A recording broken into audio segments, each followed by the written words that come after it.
Bye. Bye. Check daw sa pasok.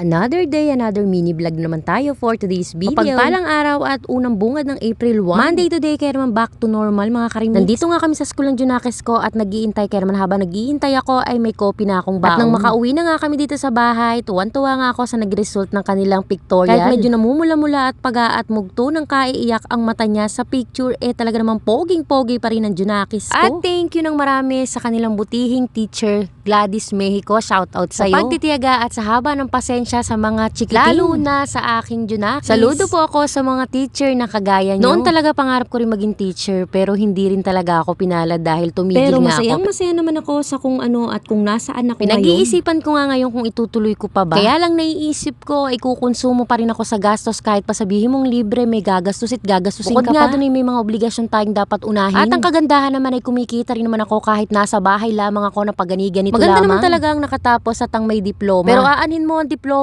kung tamad ka naman at hindi mo rin naman gagamitin sa magandang Hindi paraan. naman lahat pero ang iba at ang karamihan. At sa mga nang mamaliit, sa mga kagaya kong online seller at rakiterang ina, huwag niyo po kaming iismulin dahil baka mas malaki pa ang sinasahod namin sa inyo sa minimum wage nyo sa isang araw. Hindi naman sa pagmamayabang yung kinikita nyo kada kinsenas katapusan ay 1 linggo lamang namin. Huwag niyo po akong babashin dahil hindi rin ho lahat ang aking tinutukoy. Meron lang po talaga kasing mahadera na nagsasabing nilalang lamang kaming mga online seller. Anyway, balik nga tayo dito yung binibilang ko at kinikwenta ko, hindi po yan sa Bukod akin. Nga sa pagiging online seller, isa rin akong admin handler ng isang paluwagan monthly. Aaminin ko mas stress at talaga namang masakit din sa ulo paminsan-minsan pero awa ng Diyos natatapos ko naman at nakakapagpasahod ako ng ayos. At dahil busy nga si Habibi sa labas, ako na muna yung magsasalang na sinain. Parehas lang kasi kami nasa bahay ni Habibi pero kumikita po kami. Si Habibi kasi ang talagang tagapag-prepare namin ng umaga, tanghalian at hapunan. Busy siya sa labas, gumagawa siya ng panibagong kulungan at panibagong hapunan ng kanyang mga notma. Pero ganun pa man mga karimix, may kusa naman tayo. Nag-imis muna nga ako dito sa kusina at nagsalang ako ng sinaing, nag-iisip ako ng uulamin namin. Yung akala ko nga hinayaan na lang ako ni Habibi dito sa kusina pero hindi pa rin siya makontento kahit nandyan siya sa labas, busy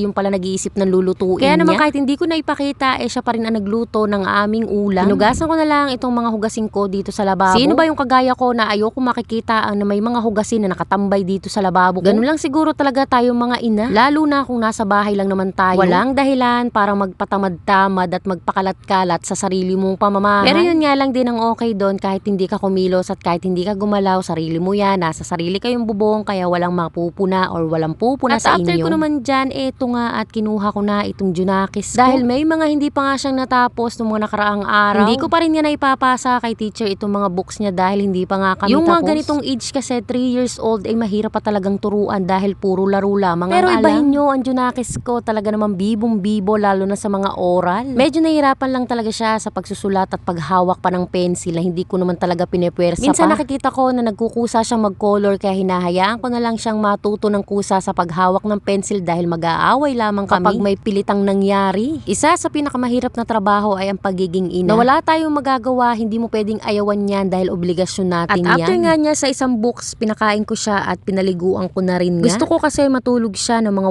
1 PM para naman makapahinga dahil ang aga niyang gumising. Minsan late na late pa matulog sa gabi. Pero buyag pero usog pero talagang tsambik-bik na nga itong aking Junakis. At yun lamang for today's video mga karimix. Maraming salamat sa patuloy na panonood.